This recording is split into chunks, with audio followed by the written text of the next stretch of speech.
Hello, ice cream friends. It's Chris with Slices Concession. Today we're working on a Taylor 490. This is a milkshake machine, and I'm going to just go over the assembly of the 490.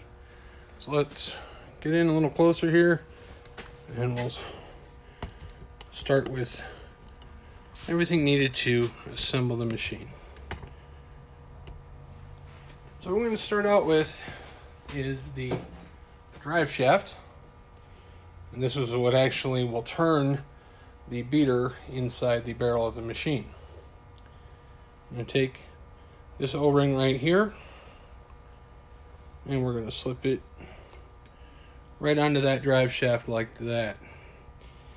And then the next thing we're going to do is put our rear seal onto the drive shaft. Now, the rear seal, it's important that it looks like this when you put it on. If it looks like this, it's inside out, and you need to flip it back around. So make sure when it goes on, it looks like that. So we're going to go ahead and slide that right onto that drive shaft like that. And then once you have that put on there, I'm going to take our Taylor lube or other food grade lubricant. We recommend Taylor lube. You can get that directly from Taylor. That is going to go inside that rear seal right there. We're going to put it all around inside. Now, I'm not just going to do this because this machine we've just done a mix test on, and it's going to go over to our cleaning crew to be detailed and sent out to a customer. They're needing to clean all these parts first, so I'm not actually going to put that in there. What you do is just go around there and fill in that seal, and then use your finger and push it around. And then all the excess, you're just going to go and just wipe all along this part of the drive shaft, making sure that you do not get any on this hex bolt right here, because that is what actually goes into the gearbox. And if you have lubricant on that, it can get stuck in the gearbox and won't come out. So it's very important to make sure you don't get any lubricant on here. So wipe off anything that may get on there while you're doing that. So then what we're going to do is take this and place it into the barrel of the machine. I'm just going to back up a little bit there. I'm just going to go ahead and put that right in. Sometimes you got to feel around. And then you should feel it kind of thunk in, or you'll definitely feel when it pops right into that socket for the gearbox. So now we've got that in, and we're going to move on to putting in our beater. So to do that, you've got your two blades here. Now these are what we call them the old style blades. So these have these metal clips that go on here like this. Go ahead and move back in here for a second. Actually, I'm going to leave that out to get that beater in there. So these metal clips go onto these blades like this. Then other one just goes on there the same way, just like that. So you got both those blades there with clips on there. Now, you may have what we call the new style blade for these. You can tell because it looks like that. It's got these little indentations along that blade. If it looks like that, it's got these 3 indentations on the blade. That is the new style, and it does not take those metal clips. New style blade just goes on just like that. So if you have the new style, that's how it'll go. But this one does have the old style. So we're going to take this one off and put those old style blades, and they go on the same way. So just sits in there like that. And then the other one on the other end, so that when you're done, you've got both blades on your beater, like that, and then hold them like that. So when we put it into the machine, those blades don't fall off on you. And this part can be a little tricky because this is long and heavy, and you gotta get it onto that drive shaft. So sometimes you have to spin it around. You have to lift while you do it. And in this case, it is being a little difficult for me, so I'm glad you can see that. Because sometimes these things go right on, and I try to say, oh, it might be difficult, and it just goes right on. But in this case, it is being difficult. So we just kind of have to move it around. There it goes. You have to spin it because it's trying to go onto that drive shaft, and sometimes it just doesn't quite line up, and you have to keep lifting it and turning it. And eventually it'll slide right over the bolt of that drive shaft. And so the beater is now in the machine, and that part's ready to go.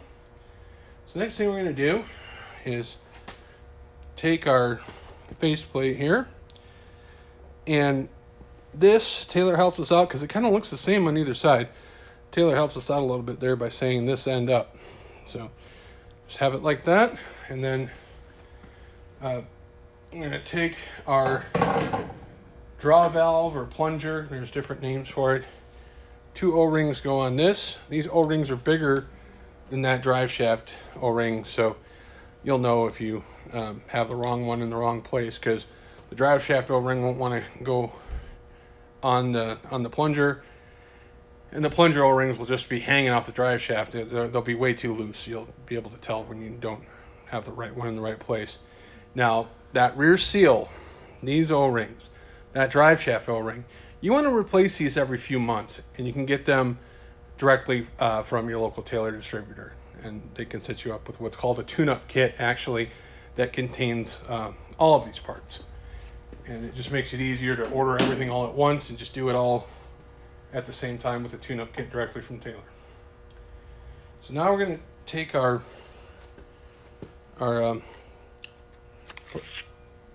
faceplate here, and there's this bushing that goes over the stabilizer bar here and then rests right on that part of the faceplate there. And what this bushing does is allows that beater to turn but not scratch up this part of the faceplate here.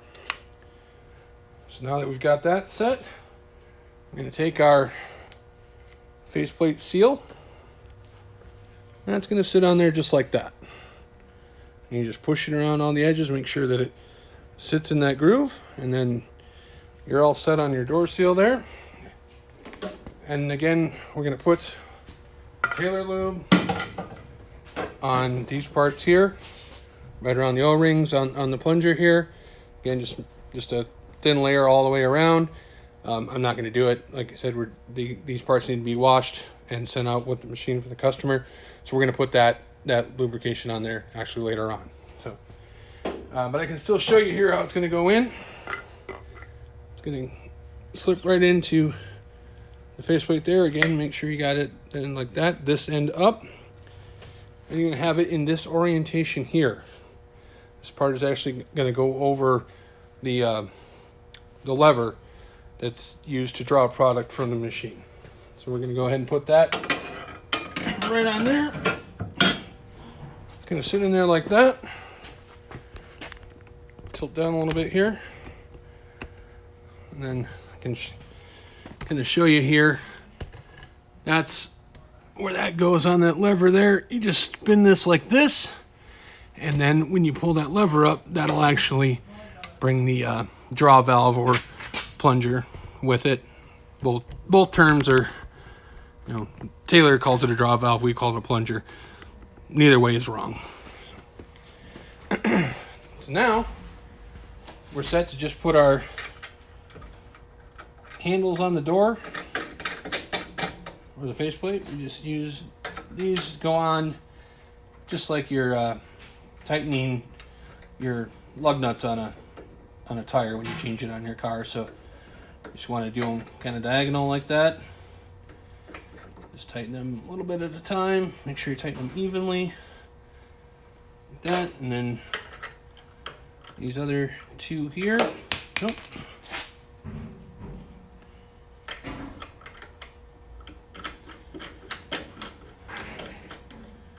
That there. And this here. And now the machine is assembled. And we can sanitize the machine and then run product through it. Now, you can sanitize. It's probably a good idea to sanitize these parts before you assemble them, and use gloves while doing this process. Just make up a bucket of sanitizer using any sort of sanitizing solution. This right here is K5. Sterashine is another company that makes sanitizer. Sanisure, and there are multiple others out there. So you make up a bucket of sanitizing solution. You just sanitize all these parts. Make sure you wear gloves while you're doing this. And then once you have that all done, make up another batch of sanitizer and then pour it in your hopper up here. Run it through the machine and let it drain through. Put the machine on your wash cycle and just sanitize it. And after going through this sanitizing process, you're all set to go and make milkshakes. If you have any other questions about milkshakes, ice cream, frozen dessert, frozen beverages, anything in the frozen dessert or frozen drink world, you name it, contact us at www.slicesconcession.com. Thanks and have a great day.